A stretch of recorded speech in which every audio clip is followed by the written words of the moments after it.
Desde que estalló la guerra en Ucrania, Estados Unidos y las principales potencias mundiales castigaron a Rusia con duras sanciones para quebrar su economía.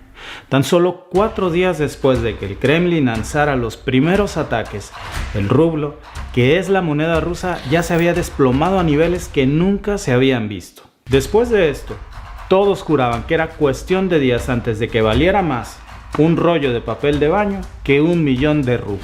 Pero qué sorpresa, a pesar de todas las predicciones de los especialistas financieros, la economía rusa no solo no terminó de desplomarse, sino que para sorpresa de todos, la cotización del rublo recuperó terreno y el valor de las acciones de las compañías más grandes de Rusia tampoco se cayeron ni con todas las sanciones, incluso recuperaron casi por completo su valor previo a la guerra. Pero ¿cómo es que la moneda rusa ha podido sobrevivir a las duras sanciones de Occidente? ¿Podría el rublo desafiar al dólar estadounidense? Y lo más importante, ¿cuáles son las sanciones con las que se esperaba quebrar a la economía rusa y cómo ha logrado Moscú esquivarlas hasta ahora? En este video vamos a dar respuesta a todo esto. Vamos a empezar aquí.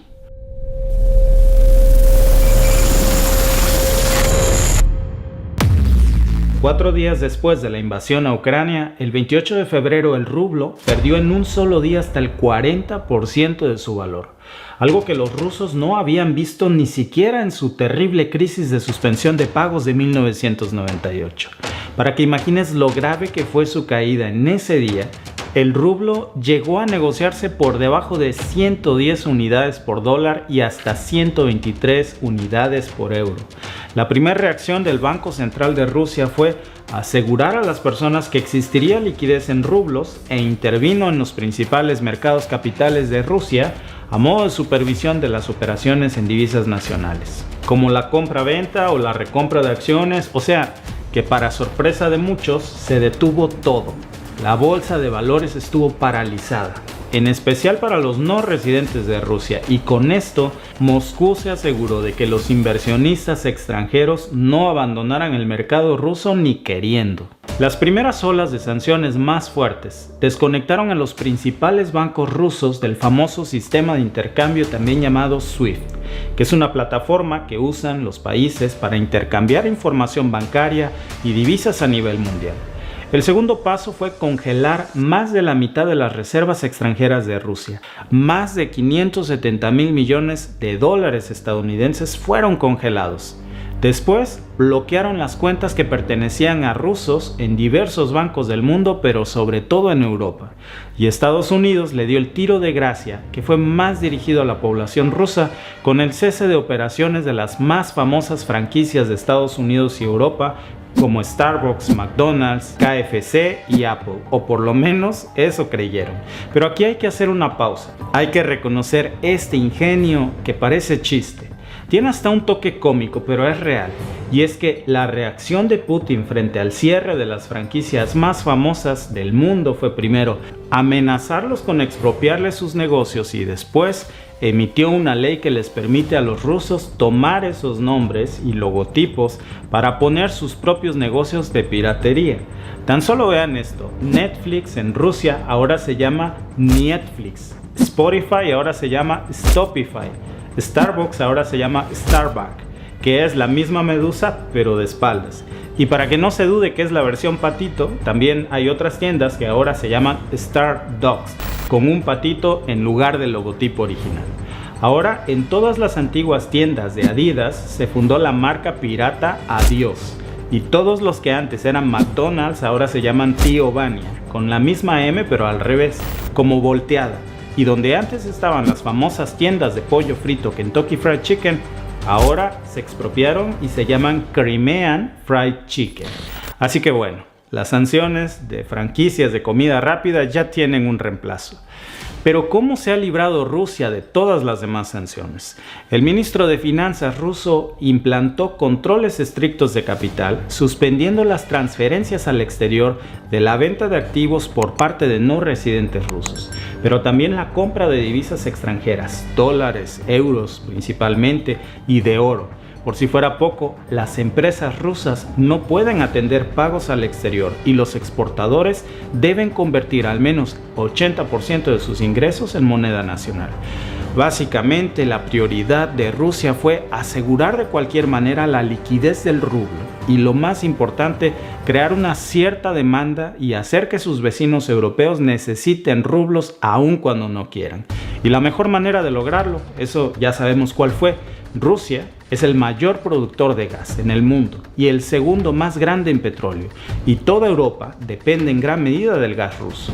Así que han obligado a los países europeos a pagar el gas ruso únicamente en rublos, y al que no, se lo cortan. Así de simple. Además, el Kremlin incluyó una larga lista de países que considera hostiles, entre los que por supuesto están Estados Unidos, Reino Unido, Canadá, Australia y los 27 miembros de la Unión Europea, con los que solo estará dispuesto a liquidar tanto su deuda con ellos como recibir pagos por deuda en moneda nacional, obligando a estos países a disponer de una gran reserva de rublos. De esa forma, obliga a todo el que esté en esa lista que le debe dinero a Rusia a solicitar al sistema bancario ruso la creación de cuentas especiales para abonar los pagos al tipo de cambio del rublo diario. Y esta fue una medida que Rusia lanzó como represalia frente a las sanciones, principalmente para el pago de deudas y servicios que empresas estadounidenses mantienen con Rusia por más de 400.000 millones de dólares. A pesar de las sanciones sin precedentes, el mundo entero se sorprendió cuando un mes después la bolsa de valores rusa reabrió con subidas. Este lunes todas las acciones en la bolsa de valores de Moscú han reanudado su cotización después del cierre del mercado el pasado 25 de febrero. La bolsa de valores de Moscú reabrió parcialmente el pasado jueves con solo 33 empresas en el índice MOEX, denominado en rublos. Estas terminaron las semanas sin fluctuaciones importantes. Mientras tanto, el rublo ruso continuó su recuperación frente al dólar estadounidense. El único índice nacional que operó, el MOEX, registró una recuperación de más de 4.3% al final de la jornada. Pero claro, los sectores más golpeados por las sanciones reflejaron también caídas. Aeroflot, la aerolínea rusa más grande del país, registró pérdidas por un 16%. Transneft, responsable de los oleoductos a nivel nacional, bajó sus ventas también en un 6%, y luego entidades bancarias como VTB Bank perdieron un 5%, Sberbank un 4.2% y muchas otras empresas rusas registraron también grandes pérdidas económicas. Pero Rusia tenía un as bajo la manga, y para mantener a flote los rublos, anunciaron la creación de un fondo soberano que estaba ligado al sector petrolero, que es uno de los más fuertes de Rusia, por hasta 10.000 millones de dólares. Para entonces, el rublo ya cambiaba su valor a 97 unidades por dólar, una cifra muy estable. Pero Rusia tampoco puede cantar victoria. Y es que también hay que tomar en cuenta que el Kremlin no tiene acceso en este momento a todas sus reservas de oro que se encuentran en el extranjero, y tampoco tiene margen de maniobra fuera de su territorio. Ahora les cuesta mucho más tiempo y dinero realizar transacciones internacionales, y es que los operadores rusos no pueden trabajar con las principales cámaras de compensación de la Unión Europea como parte de estas sanciones. Esto, aparte de afectar gravemente la economía interna, es una invitación para los inversionistas a que cambien su dinero a una moneda fuerte, debilitando el rublo todavía más. Y es que ni siquiera pueden vender sus acciones o recibir activos o algún rendimiento. Pero hay otro factor muy importante también en juego. Ya sabes que Rusia es el tercer productor de crudo del mundo, pues varios índices estiman que el 70% de esa producción de petróleo o crudo actualmente está paralizada. Si no hay flujo de divisas, Rusia no puede cumplir sus obligaciones con otros países. Pero ¿qué tan grave es esto? La otra gran guerra que libra Moscú es la económica, y se encuentra a nada de caer en un déficit financiero que supondría un retroceso para Rusia de más de 25 años. Hasta hace poco los bancos estadounidenses habían sido los principales canalizadores de la deuda rusa a los tenedores de sus bonos, y a pesar de las sanciones, Rusia aún podía manejar sus reservas de dólares con estos bancos solo para cumplir con la deuda. De hecho, pocas semanas antes había abonado un cupón de 117 millones de dólares, pero Estados Unidos cortó esa vía para agotar las reservas rusas de moneda dura y evitar que puedan ingresar más. Ahora, según las normas internacionales, Moscú tiene 30 días para cumplir con su cuota en dólares estadounidenses. De lo contrario, la deuda rusa se considerará en impago. Es decir, como decimos vulgarmente, serán morosos. Y esto ya le había pasado en 1998 al no poder pagar los altos costos de la guerra en Chechenia. Pero aún con todas estas dificultades, Moscú, como ya es costumbre, se ha mantenido firme en su postura de guerra en Ucrania, tildando de hostiles las acciones de Estados Unidos al forzar el incumplimiento de la deuda estatal y contra Occidente también al no permitir las condiciones para que los inversores internacionales puedan convertir sus fondos de rublos en una moneda dura. Y es que mientras todo esto ha pasado, las principales agencias financieras del mundo han advertido que la bancarrota es el destino más probable de Rusia, calificando el estatus de su deuda como suspensión de pagos selectiva. Esto es muy malo para cualquier país. Porque si esto sucede, provocaría, entre otras cosas, que Rusia ya no tuviera acceso a los mercados internacionales de capitales y se incrementaría el costo de sus créditos. La inversión extranjera caería en gran medida, facilitando la fuga de capital, y se generaría una crisis terrible en Rusia. Y como es de imaginarse, a largo plazo bajaría la calidad de vida de los rusos. Y no es para menos. El Instituto de Finanzas Internacionales pronosticó que Rusia podría enfrentar una severa inflación de hasta 2 dígitos, el panorama más negro que podría Rusia vivir desde el fin de la era de la Unión Soviética.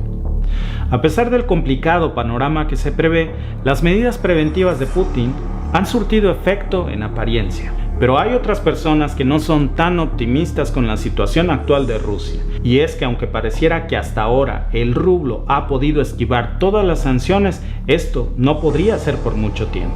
Las estimaciones son muy negativas. Un PIB que se hundirá 10% este año, inflación por encima del 15%, una inversión extranjera congelada, y todo junto podría provocar un retraso en la innovación y en la productividad de Rusia. Pero la resurrección del rublo se puede explicar con las medidas de control que rozan lo especulativo y, en síntesis, buscan crear una demanda de la moneda que no es real. Pero esto también podría ser como una respiración artificial para las débiles finanzas de Rusia. Y a eso hay que sumarle otro factor clave como es el comercio internacional. Rusia se ha quedado casi sin la totalidad de sus importaciones. Nadie quiere seguir haciendo negocios con Moscú, pero al mismo tiempo las subidas del crudo, el gas natural y las demás materias primas se han mantenido como la única entrada sólida de Rusia. Mientras que por otro lado los analistas afirman que el rublo se está inflando de forma artificial porque los controles de capital no permiten medir con exactitud el verdadero valor que tiene la moneda rusa. No es posible saber si realmente en este momento la economía interna rusa está retomando su normalidad previo a la guerra. Tampoco es probable que este impulso se pueda mantener si se siguen aplicando más sanciones en contra de Moscú. Más allá de las sanciones, el rublo se ha venido debilitando frente al dólar las últimas 2 décadas. Y es que es bien sabido el interés de Putin en convertir la divisa rusa en una moneda fuerte en los mercados internacionales, ya que esto abriría nuevas fronteras en el comercio para Moscú. Rusia forma parte junto con otras potencias geopolíticas y superpobladas del bloque también llamado BRICS. Y ahora más que nunca, Putin está centrando sus esfuerzos en crear un sistema de intercambio monetario con sus 2 grandes aliados, China e India. Este sistema buscaría ser independiente del dólar, operando con el rublo y el yuan chino como unidades de valor, aprovechando que la moneda china tiene bastante peso frente al dólar estadounidense. Y esto es algo que por supuesto le conviene mucho a Moscú. No por nada China es el principal aliado comercial de Rusia. Y es que es muy obvio que Putin sabía que iba a invadir Ucrania desde hace mucho tiempo. y tomó sus precauciones. Seguramente ya veía venir toda esta ola de sanciones internacionales y se preparó lo más que pudo para esquivarlas.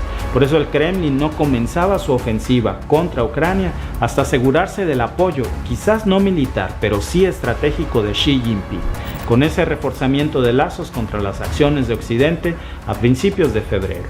Luego, cuando amenazó con exigir que los pagos de recursos energéticos se hicieran en rublos, se confirmó un flujo de liquidación de divisas a través del yuan y la rupia india, pero también el interés de países como Irán o Arabia Saudita de formar parte de este bloque.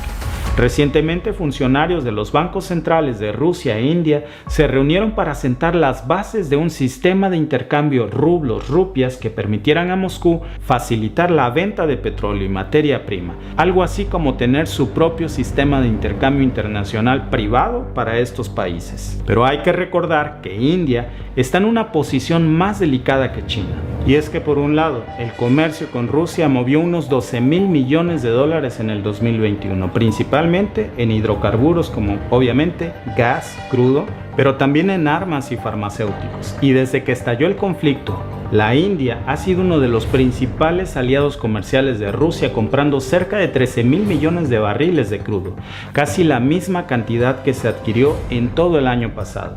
Ya veremos, por cierto, si Trudeau en Canadá es igual de enérgico con la India como lo ha sido con México frente a sus presiones de las posturas con Rusia. La solicitud de mi amigo Justin Trudeau, primer ministro de Canadá, y por convicción propia, nosotros estamos a favor de una solución pacífica al conflicto de Rusia con Ucrania.